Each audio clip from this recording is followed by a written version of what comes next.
Welcome back. I forgot that Katria doesn't join until you actually begin Chapter 2, and therefore you can't forge the javelin she brings, so I went back to my save tile near the end of Chapter 1 and did the ending again. The only differences are that I gave a kill to Ryan in the hopes that he'll reach C-rank bows, and I skipped one heal with Militia to keep her level up on deck for Chapter 2.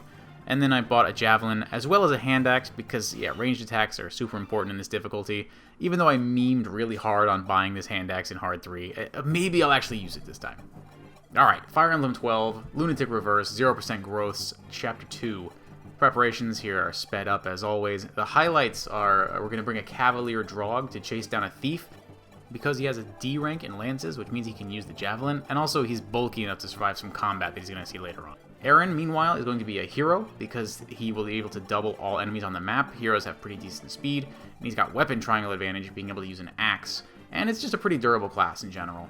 Rhodey is going Curate instead of Luke, because Luke is slightly stronger as an archer, although it doesn't make a difference here or in Chapter 1, and then everybody else is an archer. We're forging plus 10 crit onto the javelin I bought, and keeping with tradition, we'll name it Florina. On turn 1, Katria joins us, and Marth is going to go recruit a fighter named Cord from the village. Cord is not good on paper, but in this one chapter, he hits hard, and he doesn't get doubled, so I'm happy to have it. The rest of this formation is to manipulate the enemy AI to split off one of the archers towards Cord, and as far as I can tell, this is a consistent turn 1, which is really nice.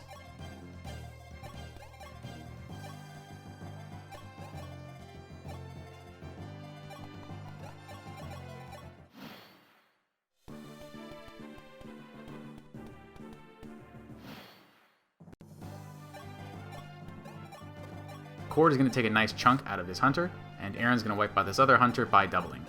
The hunters can roll 3 defense, which would be a reset because Aaron wouldn't be able to kill, but that's pretty rare. Katria then recruits Warren and gives him our forged iron bow. Considering the end of this map is 5 dracoknights, definitely happy to have another bow unit. Gordon can finish off this guy thanks to the 6 movement that hunters have compared to an archer's 5.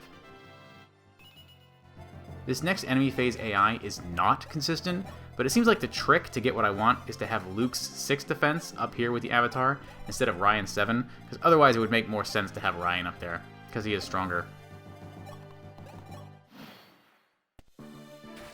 Now sometimes Katria can double this Lancer, but it's a better looking strat when she can't, and it's more common this way, so this is what I went with.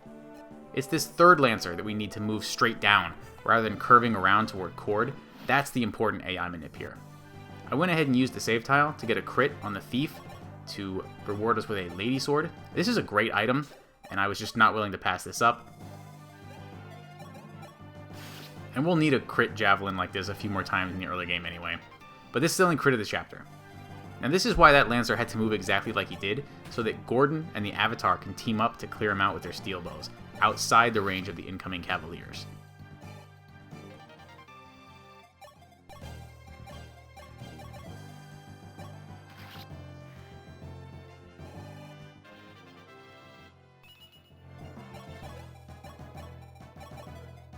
This is why Warren needed the forged iron bow. Aaron will die if he only gets healed, so we have a choice between heal plus vulnerary or a mend. And mend is more gold efficient, and this is why Militia had to move straight through the forest every turn. Aaron blocks off Luke for us,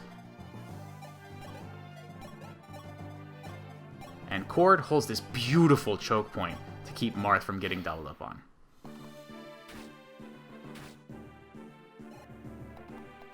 There's huge value from Marth's Rapier, even in a run like this.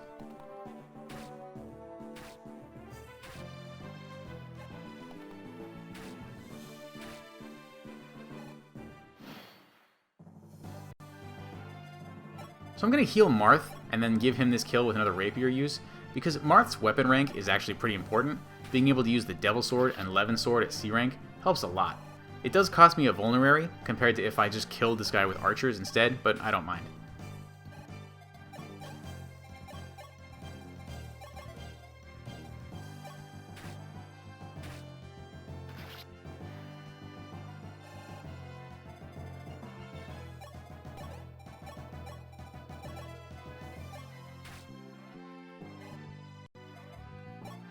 This time, Aaron does not need a mend. Heal is fine. And obviously this crit was not needed, he would have doubled and killed.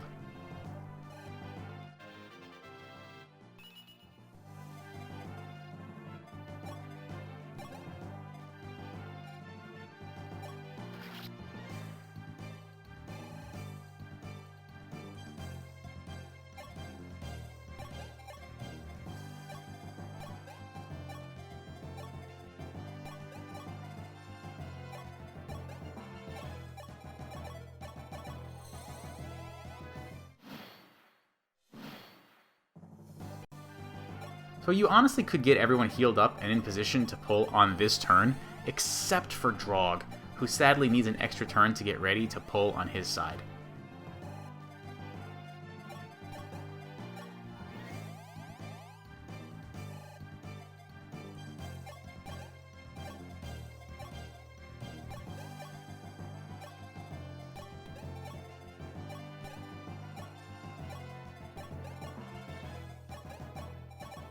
He heals up to 18, and the dracoknight that he's going to fight deals exactly 18 damage, and there's just no way to change the math with stat variation, so this is just how it has to be.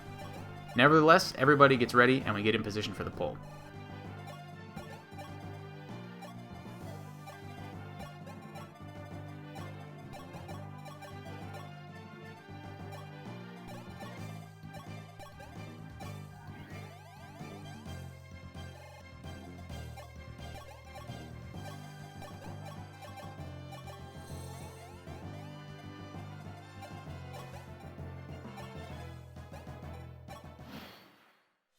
There's only 3 dracoknights here, rather than 5 below hard 3, which is a pretty mean change, but we can handle it.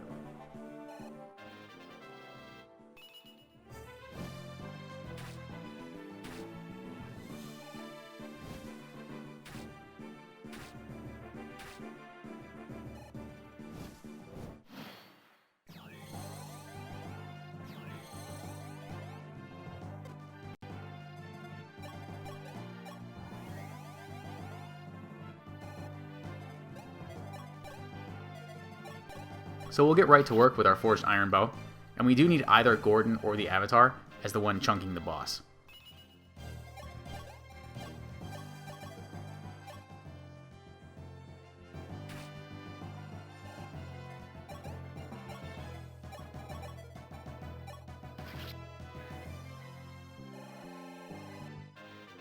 I want to feed the boss kill to Catria, since the boss does give more experience than the other dracoknights, and Catria is an important unit.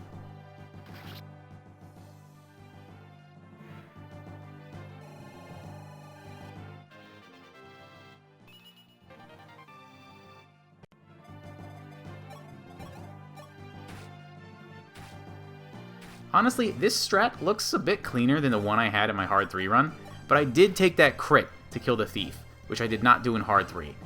And also, most of the difference comes from the value of a hero errand, which is only possible because of the full reclassing options from beating the game, so I couldn't have done this anyway on hard 3.